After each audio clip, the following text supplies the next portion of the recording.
Kembali berjumpa di Bincang Bisnis pemirsa. Kali ini bersama saya Muhammad Hafid. Selama 60 menit ke depan kita akan berbicara mengenai strategi merintis bisnis di era digital, peluang dan tantangan. Memang saat ini digitalisasi ini sungguh sangat masif, bisa dikatakan seperti itu.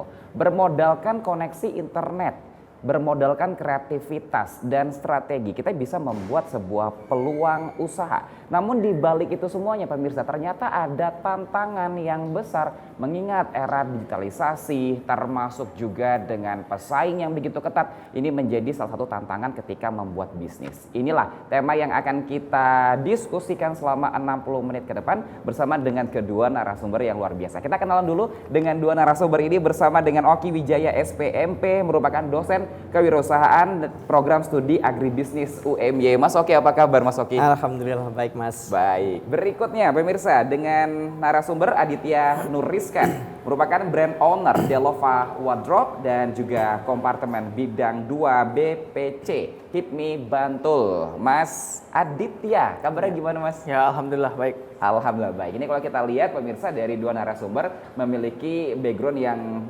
berbeda seperti itu, dari yang akademisi dan juga menjadi salah satu praktisi, bisa dikatakan seperti itu untuk Mas Adit. Saya mau tanya dulu sama Mas Adit yang sebagai seorang wirausaha di bidang wardrobe terkait dengan strategi merintis bisnis di era digital saat ini.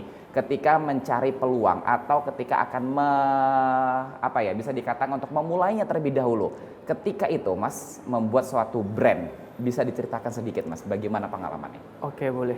Jadi kalau saya lihat sekarang lebih mudah ya. Kenapa? Karena apa-apa itu udah ada di internet ya. Beda sama zaman hal dulu. Kalau sekarang kalian mau riset, mau jualan apa itu ada. Jadi kayak dicek-cek aja apa yang lagi viral, apa yang lagi tren kayak gitu kan. Nanti kalian analisis saja kira-kira bisa kalian kembangkan nggak untuk jadi sebuah usaha dari kalian kayak gitu. Itu kalau mau memulai. Saya dulu memulai dari awal itu sebelum jadi brand ya. Sebelum jadi brand tuh di tahun 2017, 2018 itu kita just tip Mas. Just tip? Ya, just tip. Kita just tip untuk brand yang terkenal pada saat itu dan rebutan barangnya kayak gitu kan. Limited edition katakanlah. Nah, nanti kita jual lagi ke orang. Bagaimana caranya? Pada saat itu adanya Instagram. Jadi kita jual di Instagram. Banyak juga yang yang minat.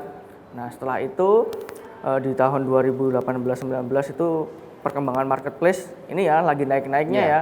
Nah, kita masuklah di situ. Kepikiran, oh ternyata saya lihat di target marketnya untuk yang fashion cewek itu lumayan ini kayak peluangnya banyak nih.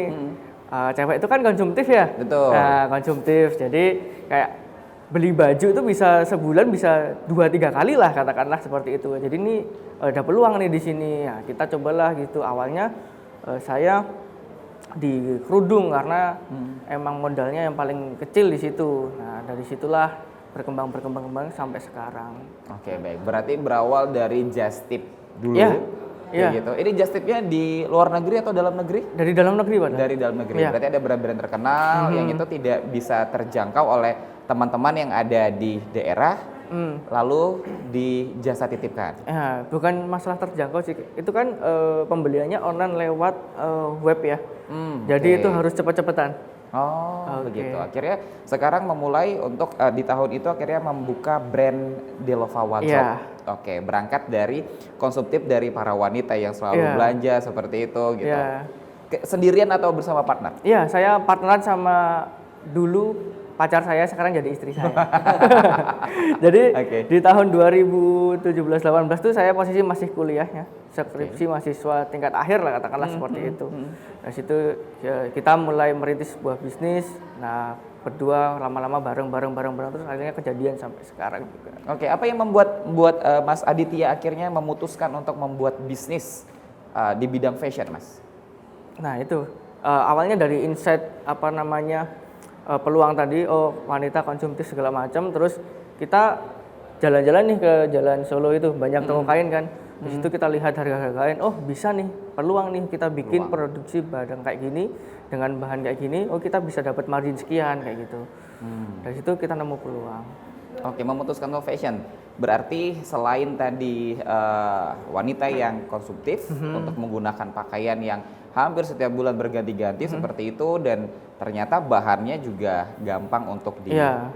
dicari seperti itu. Dan juga fashion ini dalam kategori kayak terus cepat perubahannya gitu, Iya. mengikuti dari fenomena atau yang sedang viral pada saat ini kayak gitu. Iya. Mas Oki, kalau kita lihat dari Mas Adit tadi, dari awal ketika kuliah, ini sudah menjadi salah satu penyemangat kayak gitu.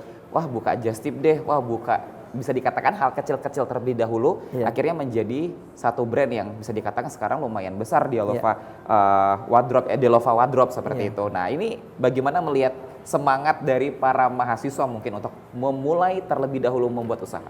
Iya, jadi nah kebetulan saya sekarang itu sedang riset tentang kompetensi ya, tentang kompetensi kewirausahaan, tapi fokusnya pada petani. Nah, jadi yang disampaikan oleh Mas Adi tadi memang betul secara teori dan secara pengalaman saya di lapang. Bisnis itu sebetulnya dimulai dari hal yang mudah. Kenapa? Karena kalau kita terlalu berpikir secara teoritis, nah ini yang dulu pernah disampaikan oleh Bob Sadino bahwa ada gap tuh di perguruan tinggi dengan di dunia nyata dalam bisnis, kira-kira begitu ya Mas Adit ya. Nah, ketika kita mulai sesuatu dengan berpikir yang mudah, simple, kemudian kita punya roadmap gitu ya, kita mau ngapain. Nah, dalam perjalanan kita ini yang kemudian kita punya pengalaman untuk mengembangkan bisnis selanjutnya, kira-kira begitu. Nah, kenapa demikian? Dari pengalaman-pengalaman itu yang kemudian selain memudahkan orang untuk mengembangkan bisnisnya, itu juga akan membentuk karakter seseorang untuk lebih struggle, untuk melihat peluang, resiko, gitu ya, kemudian untuk berinovasi, membuat sesuatu yang baru, kira-kira begitu. Oke, berarti peluang ini bisa diciptakan sendiri atau nunggu datangnya sebuah peluang itu ditunggu atau bisa diciptakan? Nah, sebenarnya peluang itu kita bisa melihat dari kalau saya dulu pengalaman saya di dalam mendampingi beberapa mahasiswa gitu ya, dalam menjalankan satu bisnis, peluang itu bisa dilihat dari sekeliling kita. Artinya apa? Orang sekeliling kita itu dia butuh apa sih gitu ya. Contoh kayak Mas Adi tadi yang ceritakan tadi betul sekali kan, melihat fenomena bahwa wanita itu sebenarnya konsumtif begitu ya. Oke, wanita itu konsumtif. Contohnya kalau misalkan dia beli kerudung hijau, ternyata dia belum punya baju hijau nih gitu kan. Dia akan beli baju hijau gitu kan. Oh, ternyata hijaunya nggak sama dengan kerudungnya kan gitu kan. Akhirnya dia beli lagi gitu kan. Ya itu kalau dulu waktu zaman saya kuliah kan guyonannya ada mismatching gitu ya. Mismatching itu gitu ya. Jadi mulai dari atas sampai bawah itu warnanya sama. Nah, itu kan fenomena yang sebetulnya kita melihat peluang bisnis itu dari apa yang kita lihat sehari-hari. Dan itu ada sebetulnya di dalam teori gitu. Kalau teman-teman di inkubasi bisnis di UMY itu biasanya mengajarkan yang namanya teori value proposition canvas. Jadi dia menciptakan satu bisnis dengan melihat apa sih yang sedang dibutuhkan oleh orang saat ini itu apa. Karena dengan adanya kebutuhan itu orang akan beli. Dengan orang akan beli itu pasti akan terciptanya profit. Nah, kira-kira begitu Mas, gampangannya. Baik, berarti bisa dikatakan ketika Mas Adit memulai usaha sudah menggunakan digital marketing, apalagi saat ini menggunakan era digital gitu. Berarti untuk mempermudah seseorang ketika akan memulai bisnis dengan cara digitalisasi. Nah, digitalisasi itu kan sebenarnya ada peluang dan tantangannya, kira-kira begitu ya. Peluangnya sebetulnya teman-teman itu bisa melihat peluang pasar yang lebih luas, tidak hanya di sekeliling kita, gitu ya, menggunakan media sosial yang seringkali kita gunakan, kan gitu ya. Artinya kita tidak hanya memanfaatkan media sosial itu untuk curhat teman saja kan gitu ya, tapi kita bisa memanfaatkan media sosial itu untuk melihat perilaku sehari-hari yang ada di sekeliling kita. Mereka itu butuh apa? Itu peluangnya sebetulnya. Ya, dari situ kan kita bisa melihat peluang, ini ternyata bisa jadi peluang bisnis gitu. Tapi tantangannya adalah, nah apakah kita bisa cerdas menggunakan itu? Itu yang apa ya istilahnya tantangan paling simpelnya di situ. Oke, Mas Adit, tadi kalau kita dengar ceritanya gitu ya teman-teman, kayak enak gitu ya, 2018 gitu, buka Just Tip dulu, terus tiba-tiba bikin ada partner yang waktu itu pacar dan akhirnya menjadi istri dan membuat brand namanya Delova Wardrobe gitu. Seolah-olah tuh kayak lancar aja gitu dari mulai merintisnya sampai bisa dikatakan menjadi usahawan yang sukses kayak gitu. susahnya dulu gimana sih Mas gitu, titiknya gitu? Nah, iya. Kalau susahnya ya pasti semua wirausahawan mesti mengalami ya, tapi kan mungkin beda-beda tantangannya ya. Jadi kalau di saya ya tentu saja permodalan itu jadi tantangan sendiri buat saya. Jadi di samping saya merintis bisnis, saya juga harus bekerja freelance pada saat itu. Jadi posisi masih kuliah, saya juga udah ambil freelance buat modalin bisnis saya, ibaratnya seperti itu. Modalnya berarti dulu ngumpulin dulu dari uang jajan atau seperti apa? Jadi kerja freelance. Kerja freelance dikumpulin? Iya, dikumpulin terus nanti buat modal usaha itu. Buat modal usaha? Iya. Ada berapa kali kegagalan dalam mengumpulkan usaha itu? Alhamdulillahnya kalau gagal segagal-gagalnya untuk di Delova ini enggak ya. Jadi cuman karena kita sempat vakum aja. Tapi dulu juga sempat usaha makanan itu juga gagal. Sempat usaha makanan juga. Iya, itu pasca gagal. Covid itu. Usaha makanan sempat gagal juga. Oke, selain makanan ada lagi kegagalan yang lainnya? Nggak ada, berarti Saya kira belum. Sebelum Janganlah. jangan sampai Mas.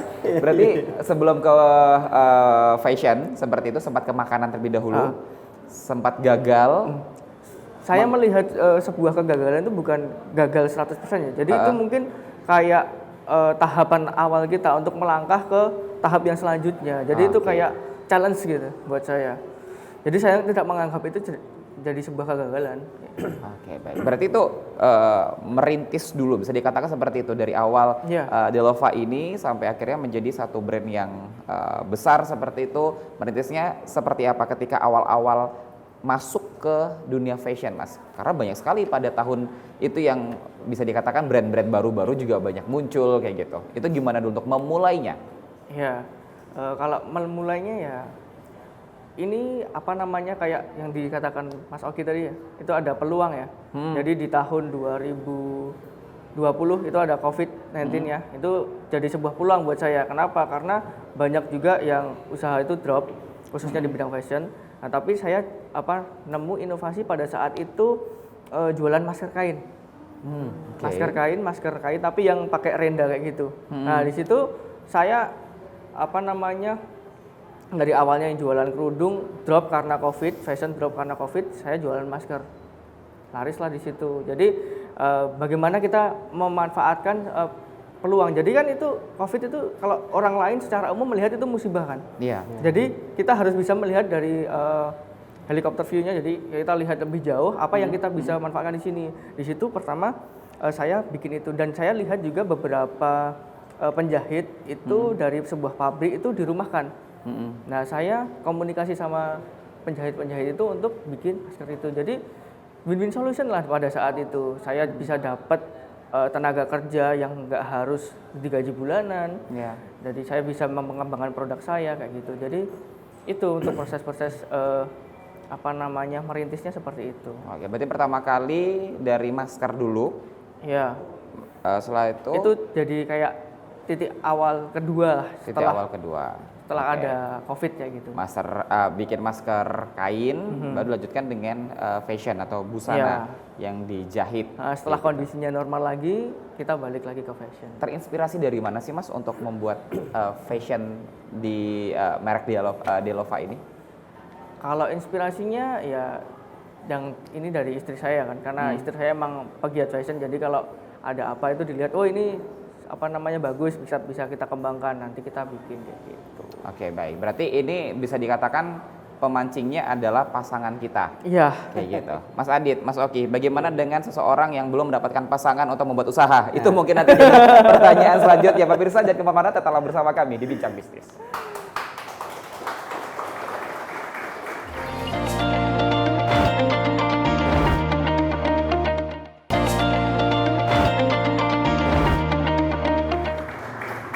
Terima kasih pemirsa dan masih bersama kami di Bincang Bisnis. Kita bersama dengan dua narasumber yaitu Oki Wijaya SPMP yang merupakan dosen kewirausahaan program studi agribisnis UMY dan ada Mas Aditya Nur Rizkan merupakan brand owner dari Delova Wardrobe dan dari HIPMI Bantul. Tadi pertanyaan terakhir adalah ketika tidak mempunyai pasangan seperti itu menjadi penghalang nggak sih Mas Oki?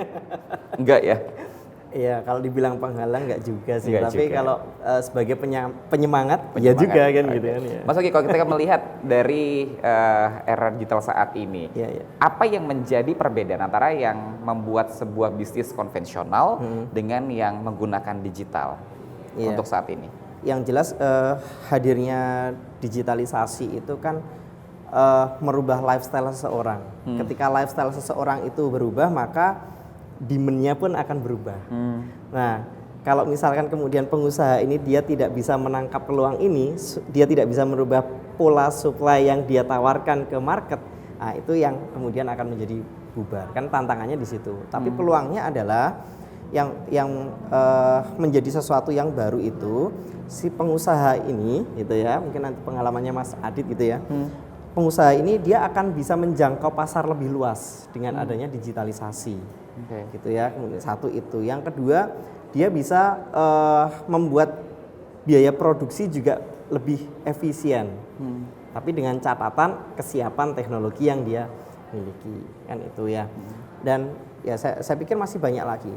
Ada satu cerita unik Mas. Jadi waktu saya nunggu anak saya di perpustakaan di kota Jogja begitu ya.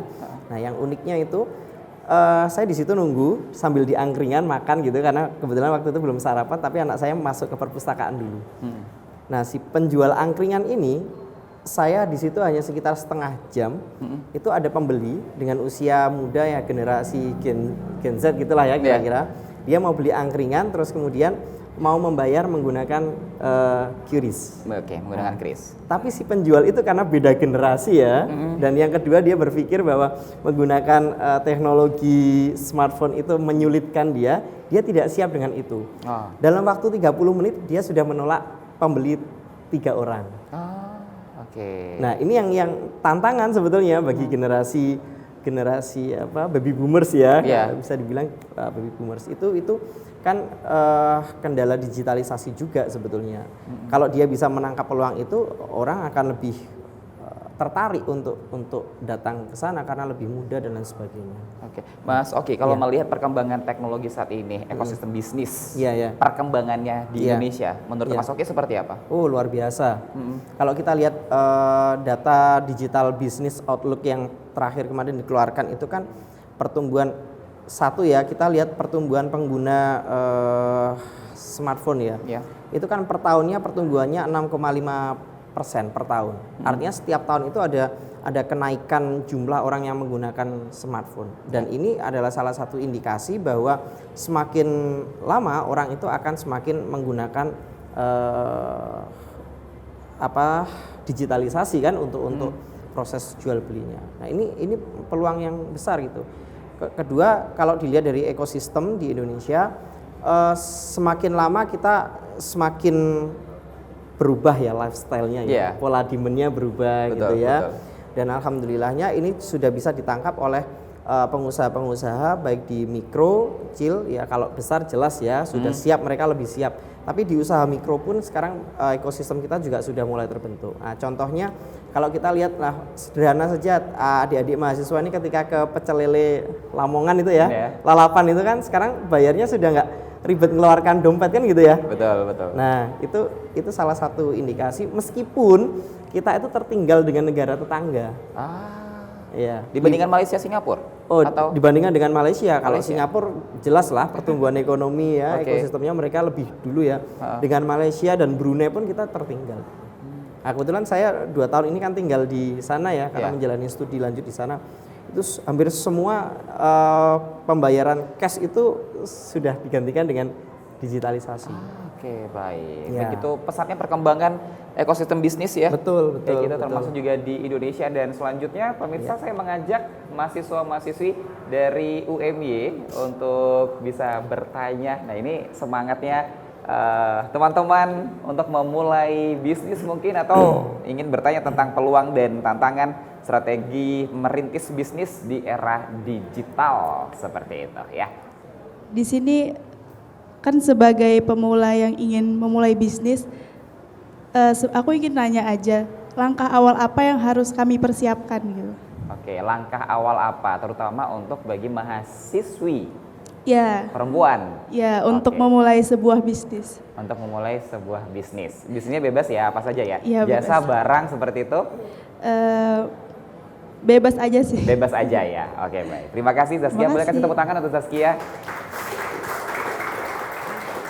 Mas Adit yang sudah memulai terlebih dahulu nih seniornya gitu. Terutama untuk para wanita, Mas. Apa untuk bisnis pertama kali gitu atau bagaimana caranya untuk memulainya? Oke, jadi kalau ini pendapat saya ya, karena teman-teman di sini kan mahasiswa, jadi harus beda lah bagaimana cara kita memulai dari seorang mahasiswa sama kita yang bukan mahasiswa. Jadi kan sekarang itu trennya semuanya tuh by data.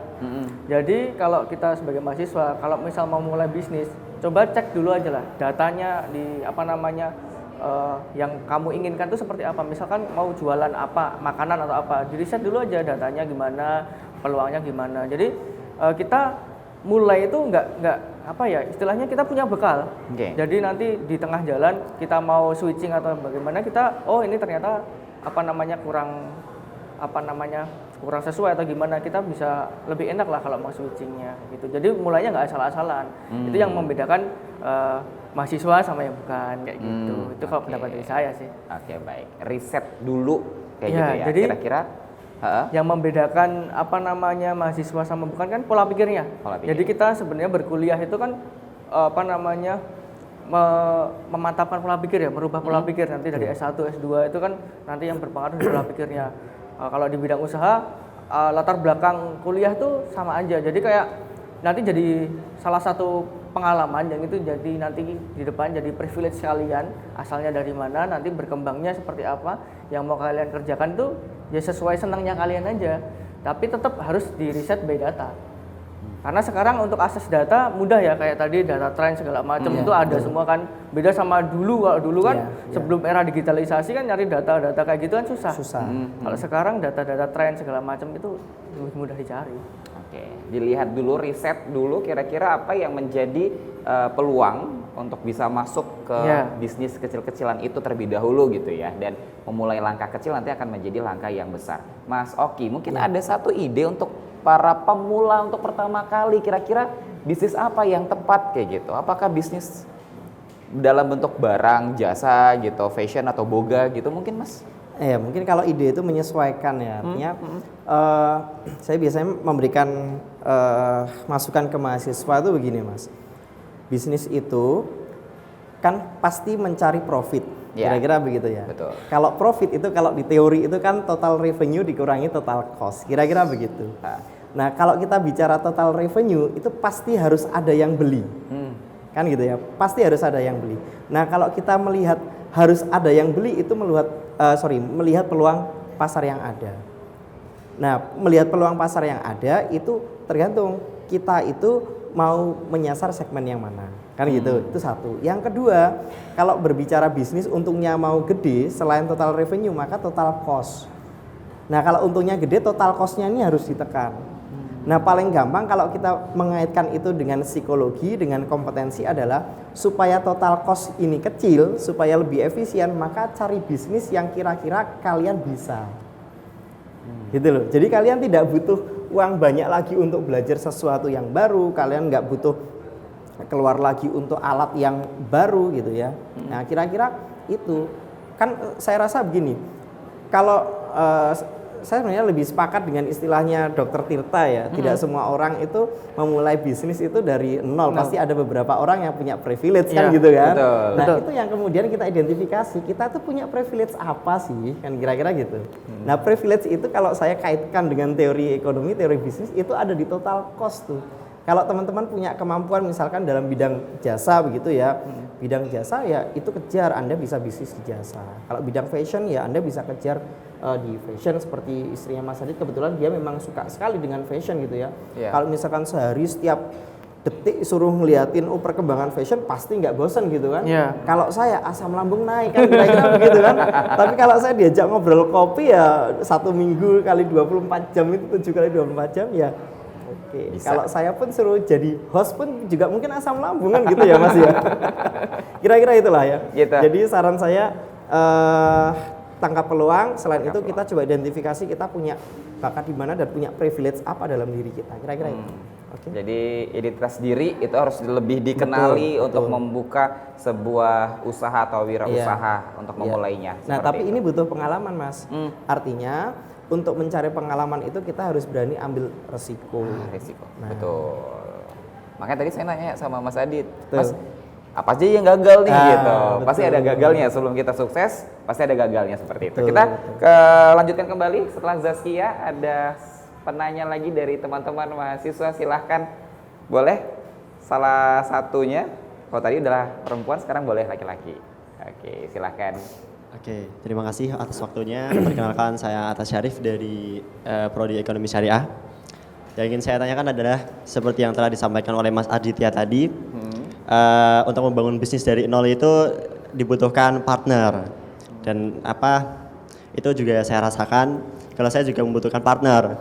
Nah, tapi permasalahan yang saya hadapi adalah saya masih ragu bagaimana cara memilih partner yang tentunya karena kita akan berkomitmen bersama-sama dan untuk menghindari risiko-risiko yang akan terjadi begitu. Jadi bagaimana cara memilih partner yang baik dalam membangun bisnis dari nol begitu. Iya. Ya, terima kasih. Sama-sama, baik Mas Adit. Cara memilih partner, Mas, punya komitmen. Ini komitmennya ke arah mana dulu nih? Bisnis ataukah ke masa depan atau seperti apa? Dalam artian gini, ketika mencari partner tidak mesti harus laki-laki sama perempuan gitu ya, tapi juga laki-laki sama laki-laki atau perempuan sama perempuan kayak gitu, asalkan bisa mempunyai komitmen untuk membuat sebuah usaha itu juga bisa seperti itu. Cara mencarinya seperti apa? Ya. Kalau dari cara mencari sih awalnya dari komitmen tadi ya. Jadi misalkan partner itu idenya apa. Jadi misal kamu bisa, kalian tadi Mas Oki juga bilang, oh kamu bisanya apa. Kalau misal kamu bisanya produksi, satu temennya partnermu bisanya marketing, nah udah disatuin aja. Nah nanti kalau dari pengalaman saya dulu itu awal-awal itu oke. Jadi kita berpartner 2 orang itu oke. Jadi nanti ngerjain task masing-masing kayak gitu. Cuma nanti di tengah jalan itu bakal ada lika-likunya. Oh kok aku merasa aku kerja sendiri nih gini. Nah, itu pasti ada dinamikanya, mesti ada kayak gitu. Jadi untuk membentengi diri dari hal-hal yang tidak diinginkan, mending di awal juga udah di-declare aja kayak pakai legal. Jadi semuanya tertulis. Hitam di atas putih. Hitam di atas putih. Nanti bagiannya seperti apa, job desk-nya seperti apa, itu semuanya ditulis dengan jelas kayak gitu. Sama ada saksi. Oke, kalau partnernya tidak hanya satu saja, tapi ternyata berkelompok, Mas, itu bagaimana cara untuk menentukannya? Nah, kalau ini sepengalaman saya ya, kalau berkelompok itu lebih dari 3 orang, itu nanti kurang efektif. Karena sebuah usaha itu nggak bisa dikepalai dengan banyak orang. Pasti nanti mereka akan gerak sendiri-sendiri dan itu nggak bisa ibarat tubuh. Nanti tangannya gerak ke kanan, nanti kakinya beloknya ke kiri ya gitu. Nanti bisa di tengah jalan bisa terjadi seperti itu. Jadi kalau bisa seminim mungkin, seefektif mungkin. Kayak gitu. Itu kalau pengalaman dari saya. Mungkin kalau dari Mas Oki ada teorinya. Gimana Mas, ada nggak Mas kira-kira teori untuk menentukan partner yang tepat dalam memulai bisnis gitu? Iya, yang pertama saya tidak bermaksud menakut-nakuti, tapi juga tidak ini ya apa istilahnya kasih harapan muluk-muluk begitu. Yang jelas di dalam bisnis itu membentuk suatu kelompok itu pasti bongkar pasang, itu pasti ada. Kira-kira begitu. Iya. Jadi jangan kaget kalau misalkan teman-teman sudah kelihatannya kompak nih, nanti jalan 3-4 tahun terus kemudian bubar, ganti kelompok yang lain gitu ya. Itu biasa. Ya, saya ada berapa tahun ya? 10 tahun mendampingi adik-adik mahasiswa di bisnis ya. Jadi mulai mereka bentuk kelompok sampai kemudian banyak juga yang berkembang begitu, memiliki omset yang besar itu wajar. Jadi satu kelompok itu ada yang kemudian bentrok masalah kecil, bentrok masalah besar, tidak hanya uang gitu ya, tapi yang disampaikan Mas Adi tadi, ya satunya ngalor, satunya ke utara gitu ya, satunya ke selatan kira-kira gitu. Nah, ya tips triknya yang jelas kalau di dalam bisnis itu kalau saran saya harus ada kontrak yang jelas. Jadi kontrak sekalipun itu teman dekat ya, karena ini masalah uang, masalah profit gitu ya. Jadi harus ada kontrak yang jelas. Kira-kira Anda punya hak dan kewajiban apa, teman Anda punya hak dan kewajiban apa.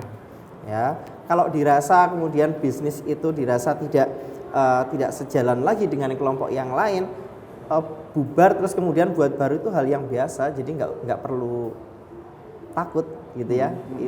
Itu kalau pandangan saya begitu ya. Itu kira-kira begitu. Oke, baik. Pemirsa, selanjutnya saya penasaran dengan Mas Adit. Ketika memulai bisnis ini menggunakan digitalisasi seperti itu, bagaimana cara compare-nya ketika berjualan menggunakan bisa dikatakan konvensional kayak gitu. Jadi kita coba akan membandingkan. Tapi setelah yang satu ini tetaplah bersama kami di Bincang Bisnis.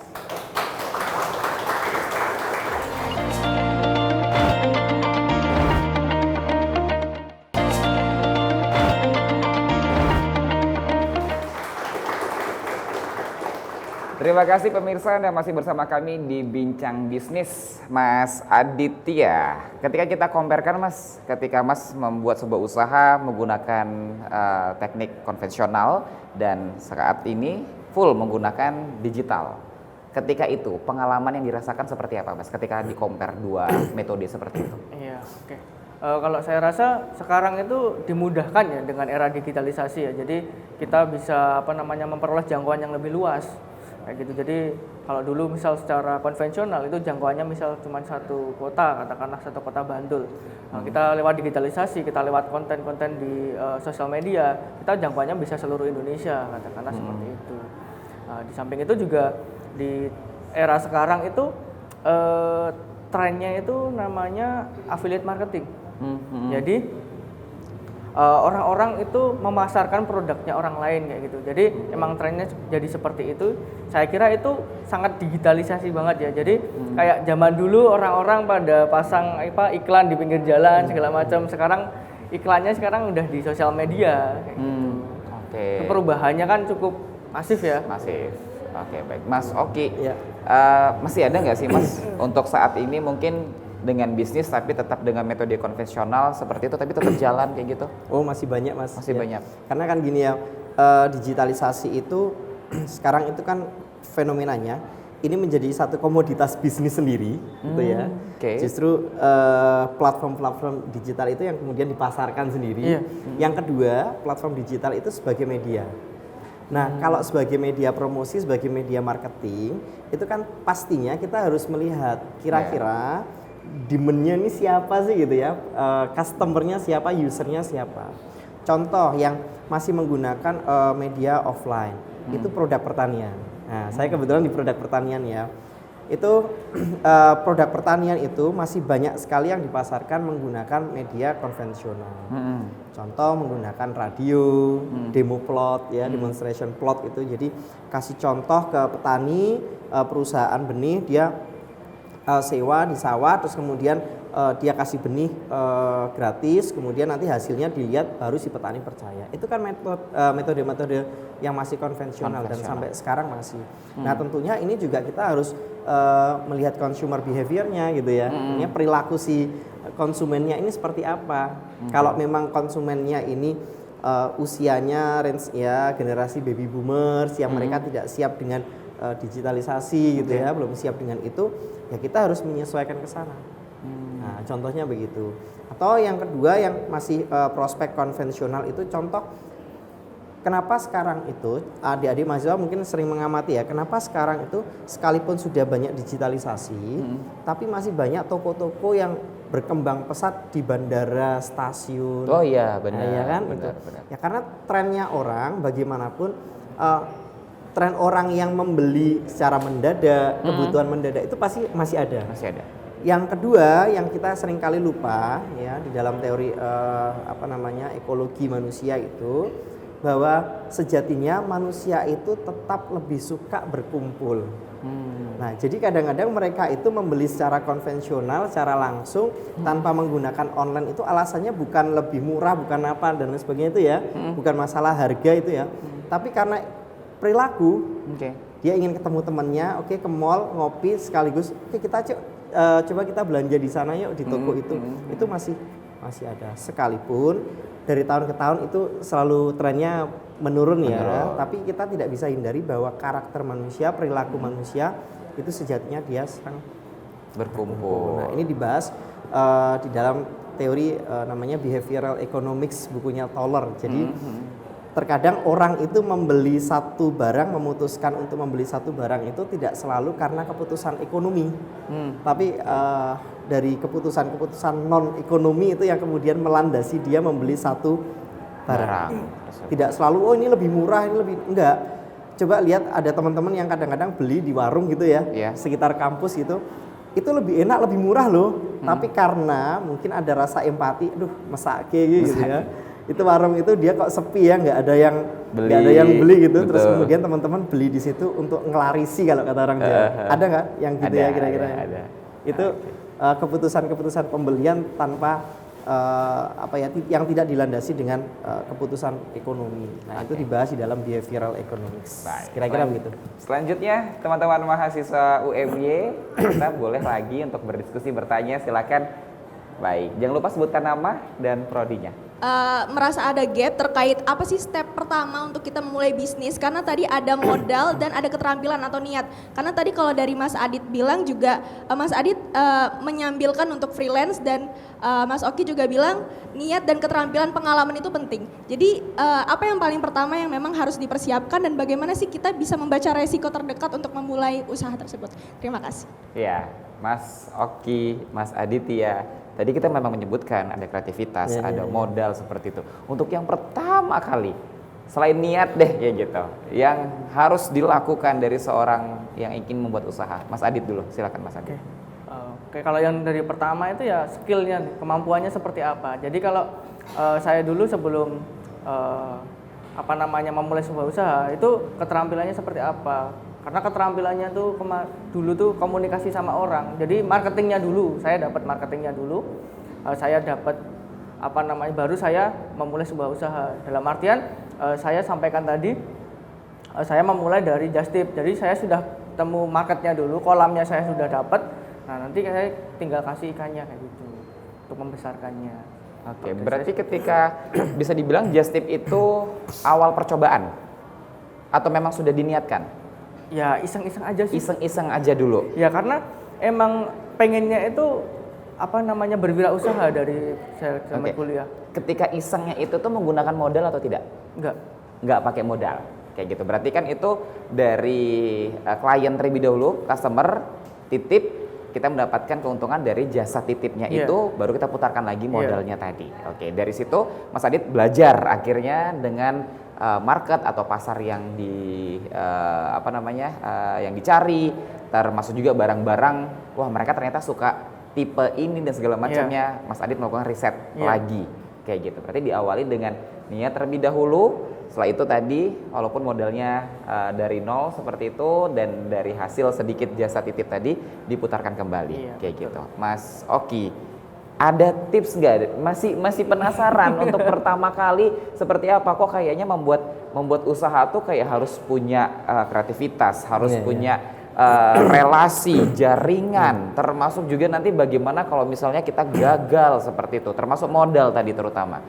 Gimana Mas Oki? Kalau dari aspek psikologis ya, berani memulai, itu kuncinya. Apapun itu bisnisnya.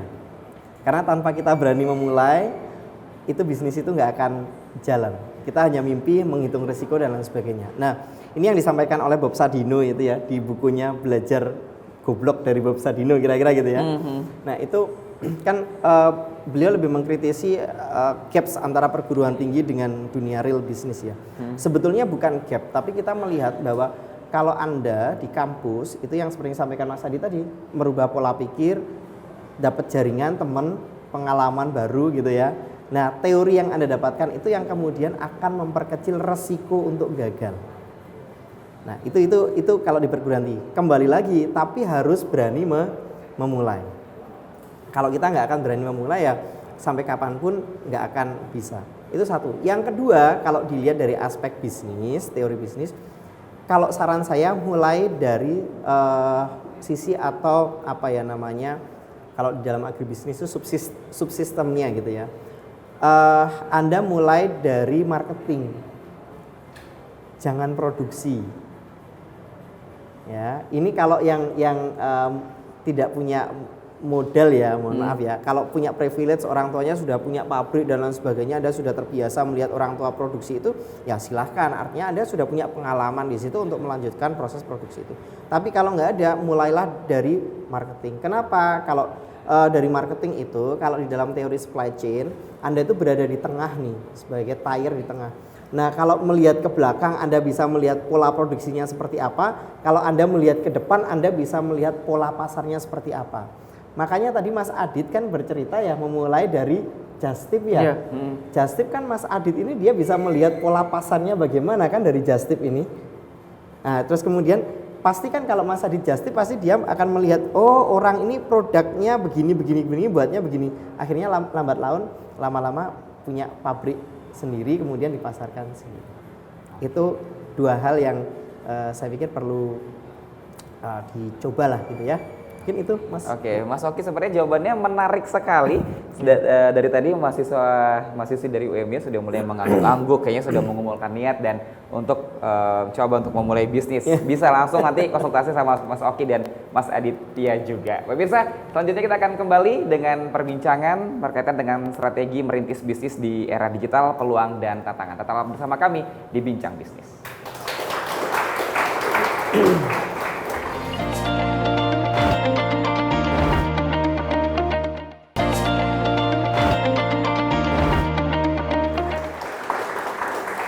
Terima kasih pemirsa yang masih bersama kami di Bincang Bisnis.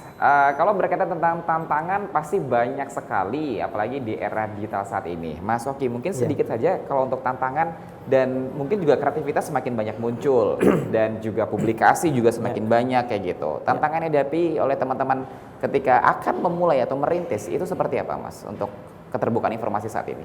Untuk keterbukaan informasi saat ini tantangannya sebenarnya kalau dilihat dari psikologis, kembali lagi yang jawaban saya tadi. Jadi tidak ada keberanian untuk memulai.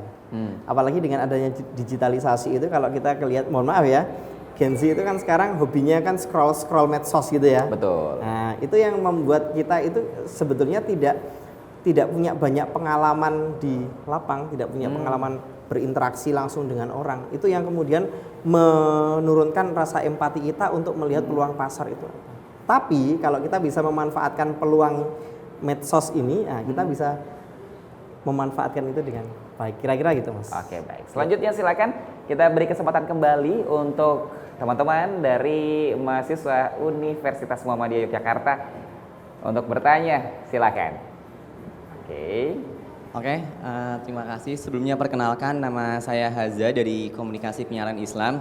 Ada dua pertanyaan di sini. Yang pertama, melihat era digital yang sudah terjadi saat ini, apakah pemasaran tradisional itu masih punya daya saing untuk menarik engagement lebih tinggi yang akhirnya akan berpengaruh juga ke jumlah konsumen kita, atau bisnis harus penuhnya beralih ke ekosistem digital? Itu untuk yang pertama. Kemudian untuk yang kedua, melihat pola konsumsi masyarakat kita di mana kebutuhan sekunder jauh lebih diutamakan dibanding kebutuhan primer. Nah, dalam hal ini dalam beberapa tahun ke depan lebih potensi mana? Kita bisnis untuk memenuhi kebutuhan primer atau untuk memenuhi kebutuhan sekunder, seperti itu.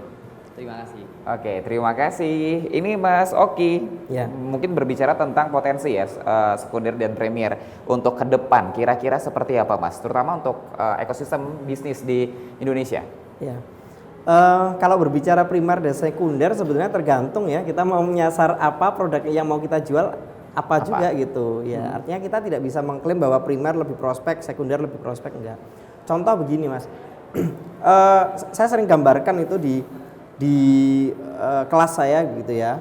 Coba contoh Anda lihat, mohon maaf di desa gitu ya, di desa pelosok yang di situ pendapatan orang perharinya tidak lebih dari 10.000 misalkan. Terus kemudian Anda buka coffee shop di situ dengan harga kopinya 25.000 satu cangkir. Kira-kira ada yang beli nggak? Nah, kan begitu kan? Ya. Tapi kalau mohon maaf, kalau misalkan Anda hidup di Singapura gitu ya atau di Kuala Lumpur yang pendapatannya satu bulan minimal itu 2.000 ringgit ya, sekitar 8 juta 9 juta itu untuk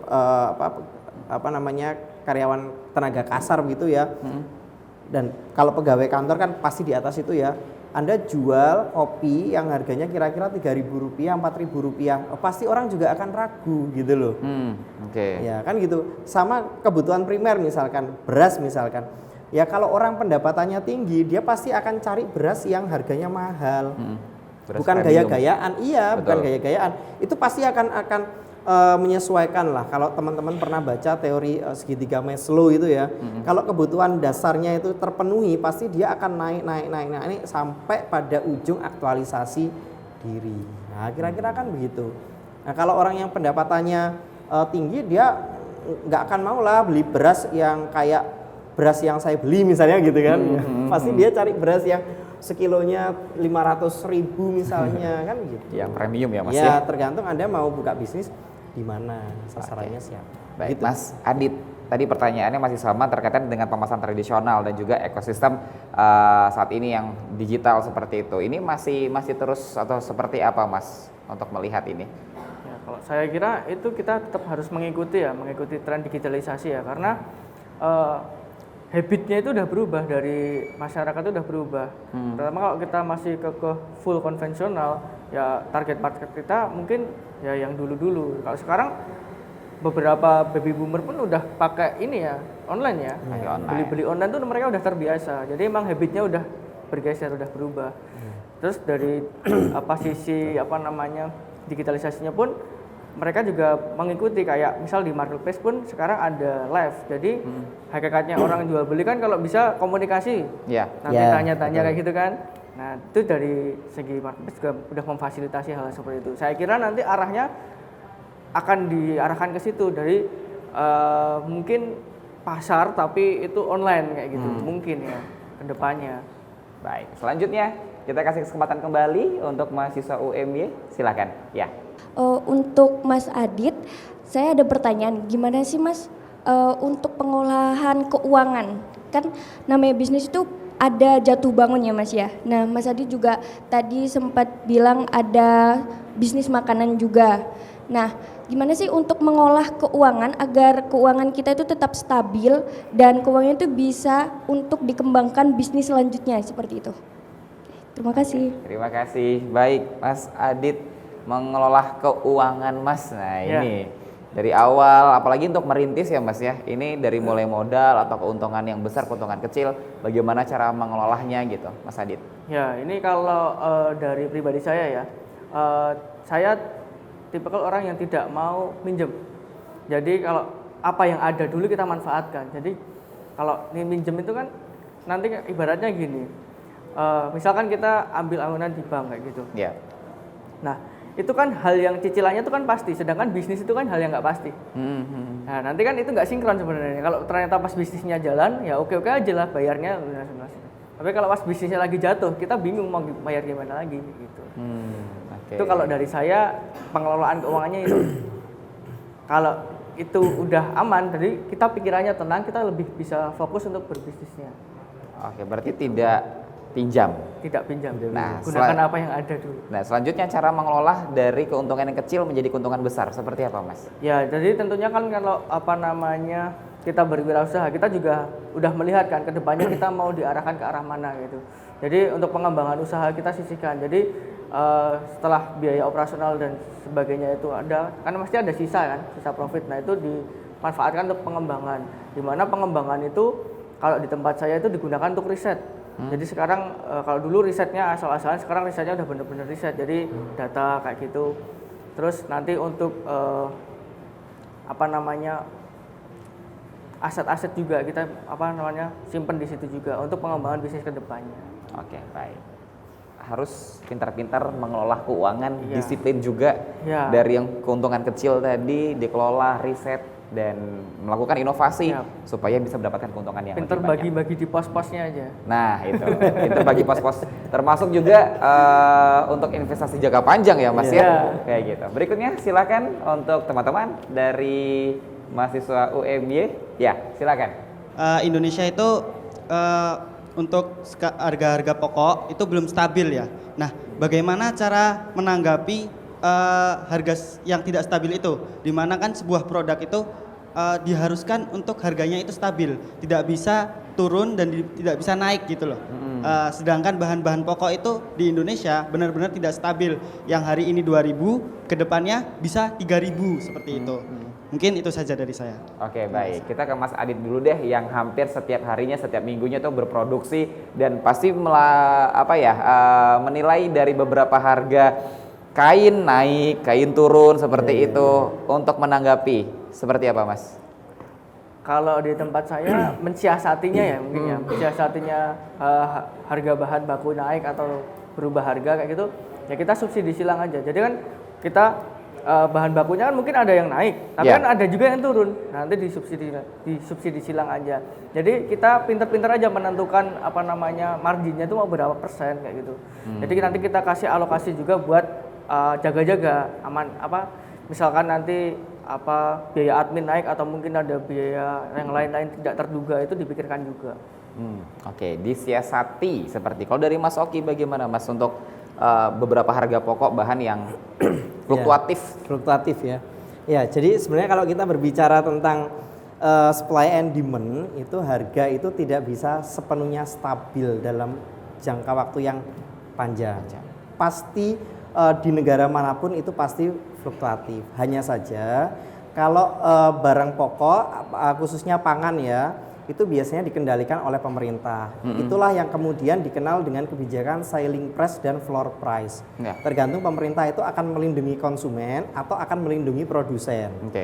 Nah, di situ ya kalau ingin melindungi konsumen maka pemerintah biasanya menetapkan harga supaya ini tidak terlalu mahal supaya konsumen dia bisa beli. Kalau melindungi produsen maka harganya jangan terlalu rendah biar si petani ini dia tidak rugi. Nah, kira-kira begitu.